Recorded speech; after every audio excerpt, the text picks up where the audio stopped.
对白马里我这个角色来讲哦，迄厝吼，算讲是伊的身材刚固。伊做就个工课，食过期的物件，伊就想要买一间厝，互伊人仔某会使过一个稳定的生活。歹势啦，念是念啊，问你讲有厝通好看无？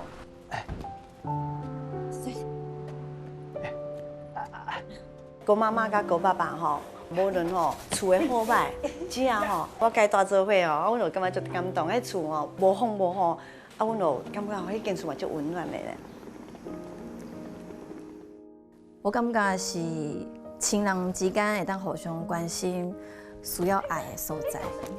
我感觉我的想法甲水果机是足相像的，不管厝设了安怎，拢无要紧。上重要的是你亲人伫咧倒位。这间厝我绝对袂卖啦。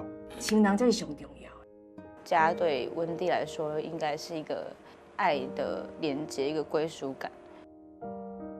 他想寻求一个依靠，他租一间房子，遇到了男主角，给他的不只有所谓物质上租屋这个环境，他愿意跟他聊天，跟他互动。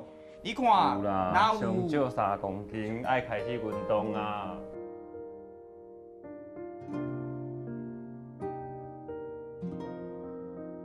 迄毋是伊住的所在，伊妈妈嘛已经过身啊。对伊来讲，迄间厝是一个伊无想要去接受的过去。